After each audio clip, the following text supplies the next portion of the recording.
Right, family. All right, family. All right. Myself and brother Omar is in the building for the first time ever. We here. We here. We here. Doing what we gotta do. How you been, brother? Woo! How you doing? Oh How you? man, amazing. I'm doing great. Even now, since I seen that disclaimer that you put, oh no, I'm gonna let it out now, boy. Yeah, This is a safe channel. It's a safe. disclaimers are very important. That's right. We're gonna give it to you now. Yeah, I've been with being on terrestrial radio and doing different shows on C-SPAN and all that. We had disclaimers were very important because this type of apparatus does you got to be very mindful. Put it like that. You got to be very Yeah. mindful. We don't own it. Right, right, And right. if, Yeah, if yeah. we're honest with ourselves, we don't own this place. We may own the content that we put up here, but at the end of the day, we don't own this place. So I'm very respectful of them, no matter how. Because I learned for a long time, and sometimes you gotta be like a spook who sat by the door. You gotta just be mild mannered, but yet dangerous when it's time. I So love that. I love and family, we are here. Please like, subscribe, and share on both channels because we're broadcasting on our brother's channel and as well as my channel. So this is gonna be a doozy, family, because we met each other through Nicholas. Big up to Nicholas Brooklyn. Yeah, that's a dance also. Exactly. I'm sure she liked hearing that. Monique, yeah, she's doing some huge, huge things there, man. Before I even went there, King Yes, Simon, people were telling me, "Oh man, I've been go to Nicholas years." And I was like, "What? yes, Oh man, they've yes. been around." Yes, Nicholas has been my staple since 1985. Actually, I've been going Mm, there. I've known the father since then, and like I said before, during the crack era, his venue allowed us to set up tables and vend on the street, so I didn't have to go towards the drugs and the overselling of marijuana and all that kind of stuff. Crazy. mm, I'm proud of him. He's still alive and well. His mother's still her mother's still alive and well, and those two were a staple in my life as growing up in New York City, and my father in and out of our lives. And you needed that type of stability, and mhm. businesses like him that sold wholesale was very important, and that helped us, to shine and grow. And although I was going through Islam at that time and the Ansarullah community and all that kind of stuff in Bushwick Ave, we was doing what we had to do. But what was your life like out here? You grew up in New York, or are you? Yeah, actually, yeah. This is a Brooklyn accent, by the way. Okay, all right. People like, you got an accent. Me, you the one with the accent. This is how people talk, bro. But we came out of Red Hook. Oh, Red Hook, big up I to Red mean, Hook. Yes, in the back of the projects, bro. We were yes, from Van Brunt and that, Pioneer, like that's in the right. back, bro. Yes, sir. That's how poor we were. We wasn't even in the projects, bro. And then there did come a time when they did offer the projects to my parents, and my dad was the one who said, "Nah, I come from the projects. I know what's here." So Wow. he got us to Sunset Park. Now, not that we were free from drugs and liquor and violence and all that, because Of course, we had plenty of our share too. of course. But like when the crack epidemic hit too, my cousins who were there in the projects, there Yeah, was mainly geared to people who were there in a high concentrated area. If you know about the yeah. history of Of that course, substance. So of course, of course. uh Red Hook. I love Red Hook, man. I used to mm, do reggae shows out there, actually. So big up to Red Hook, man. yeah, in the First show I coffee did pot. out there was Half Pint. I was an Mm, MC for Half Pint, mm, and he really tore the place up. We had a great time at Red Hook. Big up to all the great people that came through at yep. that time back in the '90s, actually, late '90s. Mhm, So yeah. and Red Hook, I know was an interesting area, man. I was in Mhm, Flatbush, Crown mhm, Heights, Fort Greene. I lived in those different areas, so mm. so going through these areas in Brooklyn, I know it was not either. I'm born in the Jewish hospital in Brooklyn too, so that's a little Mm. bit Jewish. Yeah, yeah, it's tough. My old man left when I was 9, and he probably checked out emotionally years before that. But when he Mm, did finally leave at 9, my the yeah, teenage years came up quick. So the streets were there waiting with open arms. Come yeah. on, we're your With, family. We love you. Come all on the time. in. Come on. Oh, come on. Try some of this. Don't worry. Yeah, Look, they yeah. don't love you. We love you, which was all lies. Where's your family from? Your family background? My parents were born in the island of Puerto Rico. Puerto Rico. So Oh my, and uh, my parents are from Jamaica and Cuba. So yeah, okay, yeah. yeah, yeah. I'm New Yorican. I knew See, it. Hey, hey, yeah, they hey, put a name on us. you remember the club, the New Yorican club, nightclub with Yeah, yeah, poetry yep, slams and all that? Yeah, yeah, yeah, yeah, New yeah, Yorican. That's right. I'm yeah. Jamaican. Jamaican. That was a whole singing group called Jamaicans back in the Oh, day. believe it. I Yeah, believe it. Yeah, man. So no, but but you know, mhm. what led you down the healing path and going into that after going through Red Hook and the life that you went through? What led you down that path? Well, like I said, the streets were there. So Yeah, we were trying all sorts of things, substances, because they'd say, oh, trust me, it's fine. And you do, right. because no one else is there to help you. Or even if they are, you don't want to hear that. These people are loyal to you. So went down a very dark path. I had already come from a dark one. Right. There was lots of violence and abuse in my family. The alcohol was very present, Mhm. and I'm sure there was other things behind the scenes, that we didn't know as kids. When you get older, this there was something else also going back. But it was very violent. Being a kid, coming up in during the holiday seasons, Yeah. good food, good music, salsa, everything's feeling good, and then a fist fight breaks out in the living room. Yes. So it would be a surprise, King Simon, if I was brought up and I didn't use drugs. You know what I'm Right. saying? Right. That Right. would have been the surprise there. Right. So as I kept going, growing up a little bit more after high school, dropping out, and then trying to hold these jobs where nobody wants you, errand boy, messenger boy, copy boy, accountant boy, all of these types of titles that they want to give you for this low money. But the drugs were still there, and I just continued to medicate myself. And then as I got older, I saw that things were not serving me well, and Right. then I wanted to get off of the ride, you Mm. see. But I didn't know who was driving it. I didn't know when I paid my ticket, and I didn't know who to tell me, like, I want to get off of this already. But what I did was I just continued to search. I kept looking, I kept reading. I went to meetings, I went to ashram, silent retreat, and I tried many, many things. And it's a quite long story, when it comes to my personal adventures to get out of those things. But the main thing was that I was looking, and anybody who steps into this arena to know, like, hey, I want some of that too, well, know that you have to want it like breath, like Yes. that. Because people ask me, what separates you from your other cousins, because or friends in the neighborhood, and I said, what separates me is that I wanted it bad enough, that bad, I was willing to do anything to get out of it. So Right. Right. Right. Right. that's Right. my story, and I'm sticking to it. That's, yeah, it's your story. You better write that book. Yeah. Hey, it's there, it keeps nudging at me now, like, come on, okay, hold on. Yeah, it's important How to about let yourself?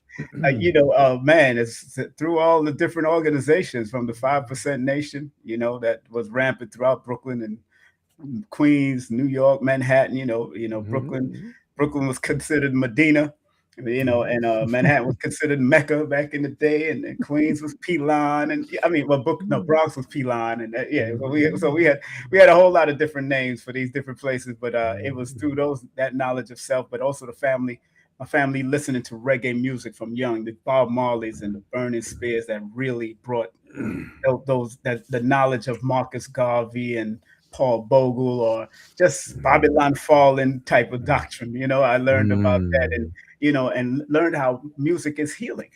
And I became a reggae artist at a certain point in time. I went up to number 5 on the chart, did very mhm, well, but I didn't like what it did to some of my greats, the Bob Marleys of the world, that because it can be taxing when you're in the entertainment world, no matter what type you're in, depending if you're just in the meditative entertainment. When it comes to reggae or dancehall or hip hop or R&B, it's a taxing travel, move from here to there, and sometimes you got to take things to stay awake. And that's what some of our greats did, especially in the reggae world. They took things to stay awake, instead of smoking weed that kind of brought you down, but you need mhm. to be awake for the next event or the next Mm, performance. So, right, yeah. sometimes they use the sugar, the booger sugar, or, The or, booger sugar. or the boy. They call it that boy. You know what I'm saying? Or the white devil. Right, right, They call it right, all kinds of names. right. Mm-hmm, So I'm glad that I kind of stepped away from that and went down the road that I did go as far as religion is concerned in different organizations. 5%, Ansarullah, Nation of Islam. I went through all of those different organizations. I took a part of everything, and because they taught us to study, to learn and study from the cradle to the grave. I studied Buddhism. I studied all the different types of things, Rosicrucians or Zoroastrian. I studied all just to take what I need to make me a better human being. As much as I can, because none of us are really quote unquote perfect in the physical, but definitely the spirit is definitely a perfect. I know that's what to people go. Oh, I'm not perfect. I'm like, God doesn't make imperfect things. You're right. You are perfect. Yeah, we pick up garbage along the way. Yes, we do. But we come in perfect and we leave here perfect. We are perfect. And there's a whole perfect journey, all right. But so when perfection is said, it's like it's a limit though. It's like a glass wall right there. When I heard Les Brown said you could always better your best instead of limit. Because perfection is like you're supposed to leave this planet and get out of here. Like when it comes to human existence, and you better than you already above, and you singing, right. You there. But if we because we picked up so much stuff from our parents and our surroundings and our conditions. We're striving to be our best, and like I said, be ye therefore perfect, even as your Father who art in heaven is perfect. So we're striving. Yeah, we're always striving, always learning. Like always stay curious, and and sometimes we need hard things to get us out of some of these, right? So part of my story, brother King Simon, is that I was a train wreck walking, and I was looking for help. I tried many belief system, ashrams, silent retreats, meetings, religions, but somehow I always found myself back in the mix, man. And I didn't know why. And then I was puzzled. Like, I can't get out of this. Like, I want out now, and I can't get out. So I found this thing on the internet called ayahuasca. Oh yes, okay, yes. Right, you see, so it's one of the most powerful psychoactive substances on planet Earth. Right. I studied it for a year, and then I finally found someone who did it, which was like finding a needle in the haystack, because it's the circles I was in. No one knew about it, or they knew about it, they never tried it. So it was just another thing that I was willing to try. Like I told you, I was that desperate, like I wanted it so bad, and went to Peru. Was in the jungles, the Amazon, and stood there with the curandero, right? The shaman, however name you want to put, the witch doctor, whatever name, because they're just names. That's what they are. They're labels, something. It was someone who was there who had more experience than anybody else in the room, right? And served the medicine, and I drank the medicine 3 times while I was there, and it changed me somehow profoundly, brother. It really, really did. Some people go, oh, what if you get addicted? It's anti-addiction, bro. Okay. It helps you get off of all kinds of substances, alcohol, cigarettes, you name it, sex addiction to all that. Right. No, I mean, and of course, it's bringing out the DMT that's already within you. I understand that, and I know I've never taken it myself. I've learned to, on a small level, to meditate and bring out certain things and still examine. So when people do plant medicine, I think it's a beautiful thing as long as it's respected, because people can disrespect it. Like anything. Yeah, like anything else. And hold on, you have to be very mindful on that journey when you are taking those type of substances, especially if you're not being directed by someone who understands the shaman or the one that's educated on it, And I respect those that really take those journeys to whether they go into the jungles or the Peru and all that. You just got to be very careful with probably taking it in the city, because there's so much other energy in the city, It could be so much wicked stuff going on. You got to be careful picking up on other people's things. Listen, when we came back, I was looking for another ceremony. Like I was like, man, I need help. Like it seemed to open me up in places I didn't understand. Right. And another his brother said, oh, they're doing it over here in Brooklyn in this yoga studio. And I was like, oh yeah, already I was like, so I But paid my money, right? I got into the place. First of all, there was too many people in the room. There was like 30 people there. The guy who was leading the thing showed up late. They put me by the steam with like half a yoga mat. It was half of the yoga. that part, that's a whole television show Oh right man, I there. said, yep. And then I walked out of the place knowing that that guy was not there to help me. He was Right. there to help himself. Exactly. Because you paid to get in and you got paid for it. So So yes, let's be mindful. yeah, yeah. And again, do anything with precaution and respect for, like in martial arts, one of my teachers said, when it comes to weapons, you respect the weapon. Mm. So in blades, gun tools, firearms, all that, you're supposed to respect the weapon by knowing at least its history and knowing what it can do and what it cannot do and why it's in the hands of an individual that well Mm. trained becomes. So even when it comes to plant medicine or Mm. marijuana or Yeah, whatever, right. you gotta respect the energy of that thing. And I learned to do Mhm. that over the years. And if I'm not ready, I won't do it. What I'm saying? If I know I'm not ready not to do any ceremony like that, I won't do it. I'll Right. watch you. I'll be security watching everybody else, Right, right, right. making sure everybody out. Because I know people sometimes throw up. They do all types of things. So Yeah, it's a detoxifying agent. yes, Right? yes, That's what it is. It detoxifies your body from all of the everything, parasites, yes, negative energy. Like there's right, a whole thing going on, but it's not a religion. right. Some people are like, oh, that's look. They never told me this is the God you have to bow down to it and profess your. No, Yeah, it's me not like just too. no. Exactly. It was about you, and you. It was you Right, for you. You. We're gonna right. help you. We're gonna help you support, but you're gonna put in the work. So. And I bought the book on plant medicine, a very good book that KT had recommended. KT the arts degree had recommended, and let me just share this with the audience real quick. That of course at Nicholas Brooklyn we are doing a trip fundraiser for our dear sister. Yes. And I want everybody to be there. Vendors, we got a few limited vendor space, so please if you contact Monique or myself if you want to vend. And it's happening on April the 18th from 12 to 9 p.m. with surprise guest performances, primary speakers like Professor James Smalls, Black Dot, Blue Pill. Blue Pillar 44 will be there. KT is flying in. Mama Ella, Nairobi Sela coming out of retirement to perform, hosted by myself, Mashari, and Joshua Sarah, and our sister Kafunya will be doing the sound bowl activation. Yeah, it's gonna be big. It's gonna be big. So if y'all can make it out there, April the 18th is an all-day affair.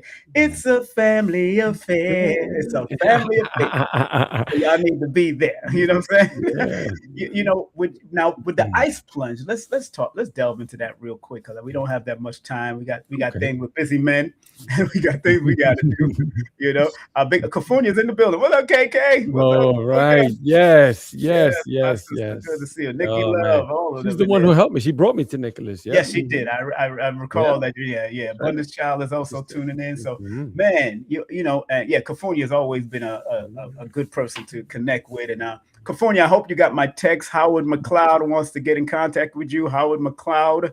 So make sure you give him a call and check on him. He produced those big Mother's Day celebrations back in the day at Madison Square Garden. So, Mhm. the ice The plunge. ice plunge. What Mhm. made you decide to go down that road, and what was the Okay. first encounter you had with ice water and knowing its healing values? Well, this is an interesting story as well because remember I told you that I came back from the Amazon Right, and I stood in contact with some of the people that were there because it's like going through Vietnam, right? With right, people, you never forget them. It's like it was a difficult thing, but you did it and you're always with them.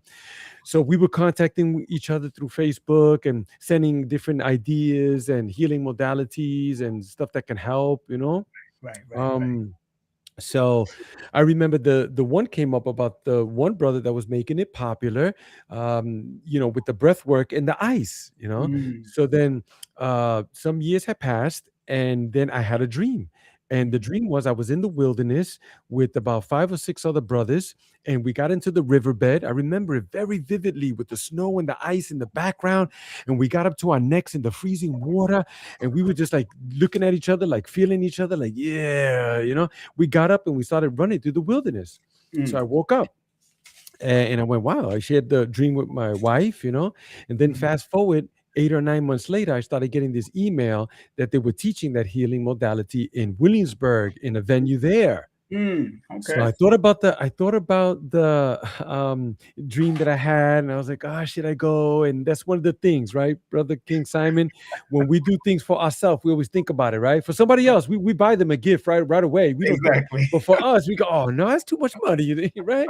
It's crazy. That's how we do it ourselves. But I said, you know what? I'm going. I got my yoga mat and went there. The line was around the corner. They gave us a box lunch. I was told that there was over 500 people there, bro. I mean, this is a huge. Wow. It was a factory, where they have these events, and they taught us about the breath, what happens to your body, the physiology of it, then the cold, what happens there in your mind, and how it touches you different ways, and you can guide heat into your body and stuff like that. Yeah. So once I got in, man, like my mind started screaming, like, get out, get out, get out, get out, But I was like, no, I'm here. I'm dedicated. I'm staying with it. And when I came out after 1.5 to 2 minutes, man, I was on fire, bro. I learned later that it's the dopamine rush, the endorphins that you receive. Like I was, for a week, man, I was like, I could do anything. Nothing could touch me. So once that started coming out, I was like, man, I met another trainer that was there, and he was working in the tri-state area. So I said, look, I'm starting this thing called the Omziel Healing Sanctuary in Brooklyn. I mean, in North Bergen, New Jersey. Would you like to come and show some of our people? And he did. He came like 6 times, took me under his wing and taught me and all that. And we're still good friends. And I was off to the races, bro. Wow. The benefits are through the roof, bro. Like, it's not a placebo, which I'm not against that. But if you were to look it up on the internet, man, it helps you in everything. The pH balance lower in your blood. It helps for pain management. It helps a broken heart. It pushes you into starting a new podcast or writing a book. Or, oh man, for real. Again, I guess all my constant cold water plunges and rivers and lakes probably got me going, because I was doing it from young, especially when you go, come from America and then going to visit one of those Caribbean islands, and you up in the mountains with your family. And they just ice throw you in water up in them lakes. I remember walking, and at that time I had just converted to Islam. I was around 17, and I'm in Jamaica because I ran away from my mother's house and left them, and then I went to Jamaica to see, hang out with my elder grandfather, who was about, at that time, probably 80, about 70 something. He was about 70 something years of age at that time, because he lived to 103. And I went to a mountaintop with my family, and off the mountaintop you see this big river of water dropping down and then create right into the lake of the Swift River and all that. So first thing I did, I stripped down butt ass naked and prayed. And I had to go pray. And my girlfriend at that time, good friend of mine, and my family member was there laughing. But I said, yo, I'm going to pray. I mean, look, we take a bath in the river anyway, so y'all see me butt ass naked. I'm going to make a prayer. I just took off all of the regular clothes and just came with my true clothes. And that was important to me, that spiritual, and the water was cold. And I was just letting the water just come through as I'm praying, and just thanking the Creator for Allah, and saying the all, because Allah means the all within all. Just thanking the all that, I'm here and being able to experience such great wonder. I started crying. And this is 17 now, 17 years of age. So this is not nothing, not last week and last year. Right. You're in a tub in the backyard. No, we're talking about. I'm 59 now, so this has not, and this has kept my youthfulness. It kept my energy. Just going back to that moment and of that plunge and that prayer was something that opened me up. Game changer for you. Game changer, one of the major game changers to this day. I have not been back since to that area of that mountain regions in Jamaica, but it was a space important Tony, important Portland, important Tony. So, and those areas there. So man, it's good to know that, water being the natural conduit between the physical and the spiritual realm can be Mm, so helpful to us. And mm. even when you take a bath and shower and do your cleansing rituals, then that's very important that many of y'all recognize that and Yes. move accordingly and respect the element of water. You know what Of I'm saying?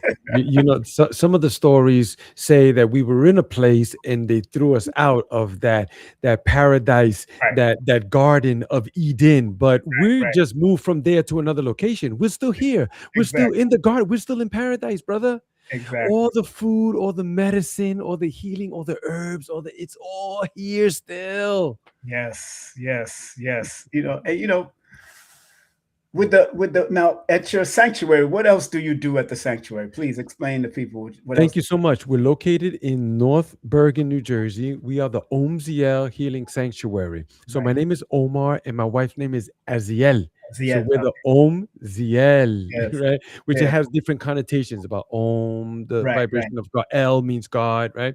Right. Right. So we do the breath work with the ice plunge. We also do all sorts of different gatherings, the festival gatherings. We're having one coming up on June 13th. It's Okay. called the Purple Sage Festival. Okay. Sister Kafunya and many people from Nicholas, Brooklyn, Walani Rose will be there too, and Okay. yeah, selling foods and vending all types of different healing stuff and live music, and so And, that's another and thing we where's it do. gonna be held? Where's it gonna be held? Thank you. It's on the Stone Mountain Farm in New Paltz, New York. So let's Okay. say if you drove from New Nicholas, it'd be about an hour and a half, Okay. 2 hours tops. You'd be there. The stewards of the land are in charge of over 250 acres of land. The Okay. land alone is beautiful. It's mystical. There's a waterfall there too, Wow. which we do men's retreats here at the Omziel Healing Sanctuary as well. So Good. we just had one in February. We have another one coming up now in May, Right. and they take men away there to the land, unplug them from the matrix, and bring them back to their natural setting, just like Mm. you were in Jamaica. That's Yes. our Yes. Yes. natural setting, Yes. not Yes. here, cement, glass, plastic. Or come on, man, no. We don't belong here with this. People like, man, well, yeah, what if I go crazy? I'll be out there, man. You not crazy here, you know?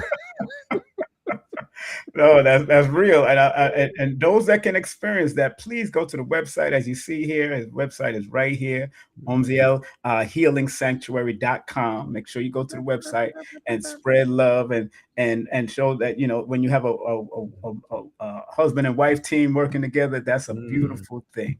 How long you and your wife been married, sir? Oh man, probably more like 25 now. Yeah. 25 years. Oh Yeah. man, We that's have a two kids. We beautiful. have two kids also. Oh, So are they into the we have healing an too? 8 and a 10-year-old. Yeah, they get into it right away, but it's like swimming upstream around here because everybody's like going one way and you're trying to show your kids something else, man. I know. Oh, I it's know. tough. I It's know. tough. But you plant the seeds, you see? That's Right. that's what I would tell anybody who's listening. Plant the Yeah. seeds. Just leave it, just plant it. That's it.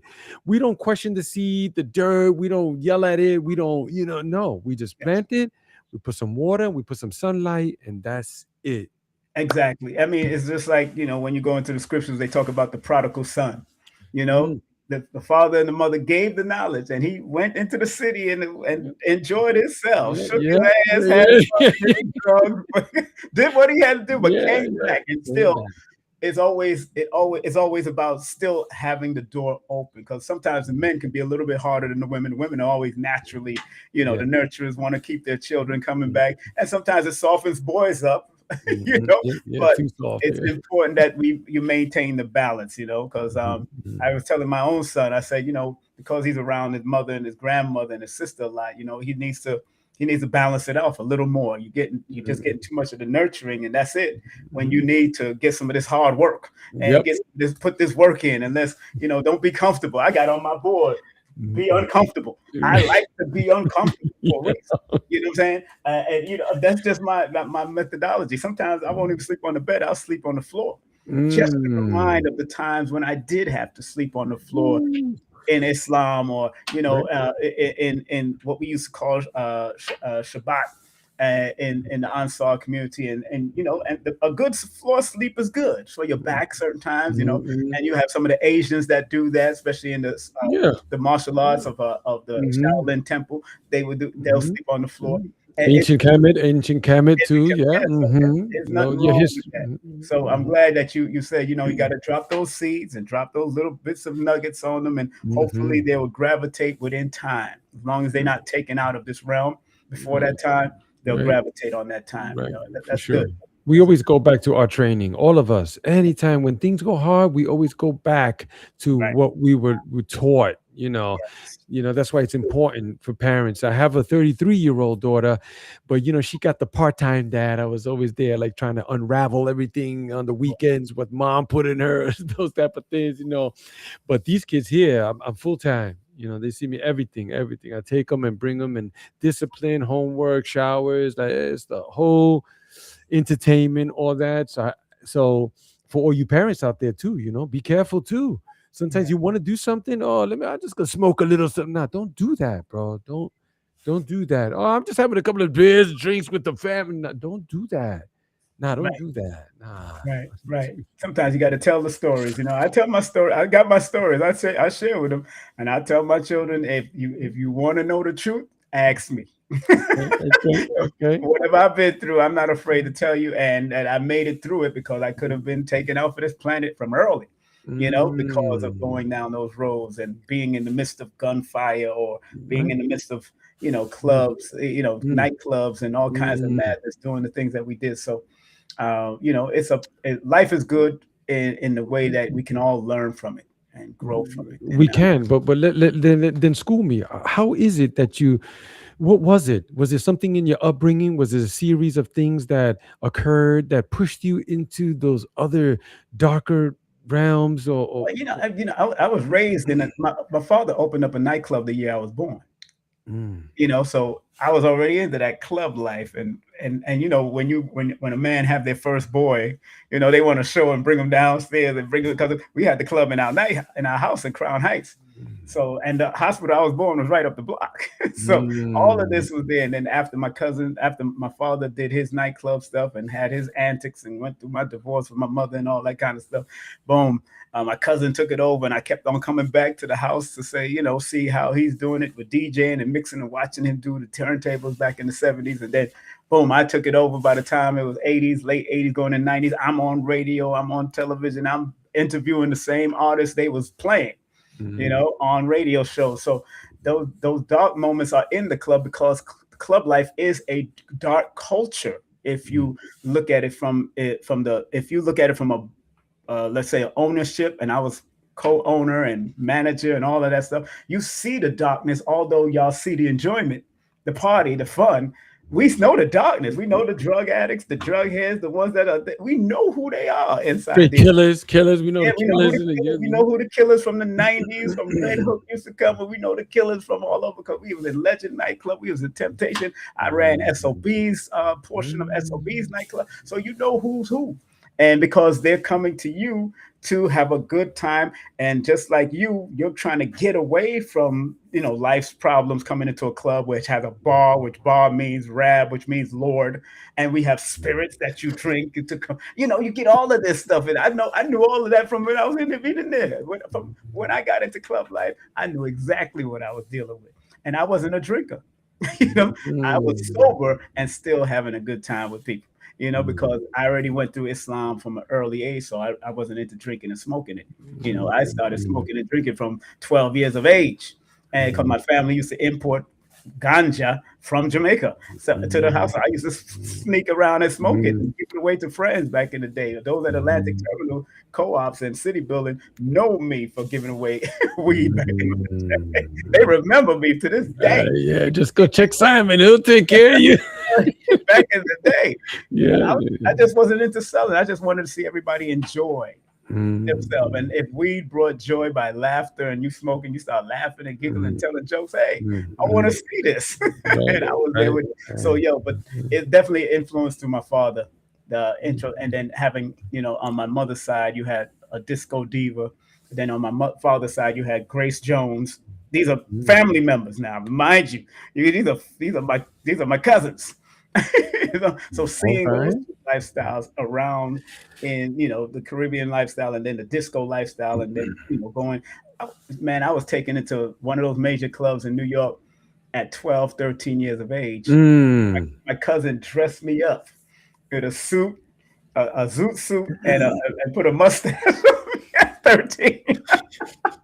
Because they was babysitting me, so they couldn't leave me home, and they had to go party. So they just put me in there, and they wasn't checking for IDs back then. So people just thought I was one of those little persons, the little people, Right, right, right. It was so hilarious. Wow, I wow. remember those days. And so going into like danceteria and these clubs that was just Mm. flamboyant, just Yep, yep.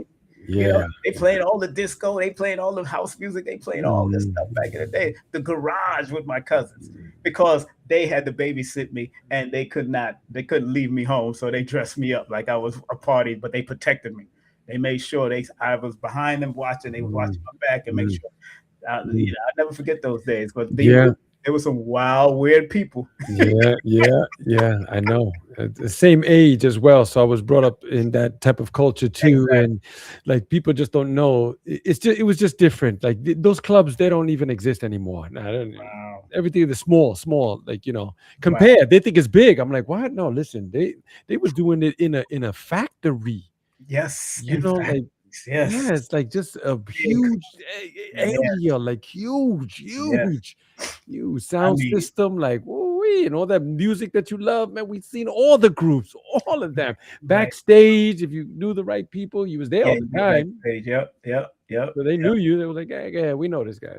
Yeah, and dealing with those and the music itself. I mean, if you think about it, the whole psychology of the nightclub Mm. or discotheque, disconnecting you technically. Mm. You know what I'm saying? From life in Ooh. general, clubbing you over the head from Mm. life. Eesh. So you that's why we went to the clubs on the weekend, or sometimes I partied 7 days Mm. a week. Or sometimes I Right. used to go to a Mm. party 7 days a week, Mm. or a Same here. comedy show 7 days a week, depending on Mm. what you're doing. Mm. And I was a promoter of comedians, so a lot of the comedians you see out there, like the Donnell Rollins and those people, I've worked with them back in the day. Mm. Mm. The Mm. Tracy Morgans, all of them Mhm, was right mhm, there mhm, with me, and I was just a promoter. I would get on the stage a few times, but I wouldn't get on stage to make it a craft. I mhm, like to be in the mhm, background making the money while we're mhm, doing it and mhm. paying them, and paying people. Right, That's how it right, is. right, So, but right. it's a lifestyle and it is a culture. But one thing I do commend, that I was able to back in the day, I was able to produce conscious events in these nightclubs. Those who Mhm, know me mhm, used to know I used to produce disaster preparedness events at Temptations, or we would be at the Elks Ballroom producing mhm, metaphysical events. We'd had the people like Abundance Child or Taj Tariq Bey with the Moorish Paradigm come in. I said the Duke of Tears come in at Temptations nightclub, and we teaching lectures. mhm, We teaching mhm. consciousness during the day, and then the nightclub is I'm about to party at night. Right. So, we were doing a lot. We were doing a lot like that. We were doing a lot. Big up to Kafunya, who knew me for a long time. But yeah, Yeah. Kafunya is saying facts. Yep. It's definitely a culture. And I mean, I've been there, done all those types of things, and the Exactly. music is sort of hypnotic. Yes. Something about the music, the rhythm, the vibration, frequency of Yes. music. That's why we should, or we could, be Right. careful the type of music that you listen to, Yes. because we are mainly water. See, scientists already know that. Right. So the water vibration travels very quickly through water. It's a great Yes. conduit for that, and water retains memory. Yes. That's why when I wake up now, Brother King Simon, I drink 16 ounces of room temperature water, and I Yes. pray to my water. I put some sea salt and I put lemon. I Yes. pray to my water before I bring it into my system, because I Yes. know that it's retaining the memory of the vibrations that are coming out of my mouth, and I Yes. drink it. So Yes. Well, man, brother, this has been yeah, fantastic, brother. it We has. Thank did a you. great thing together.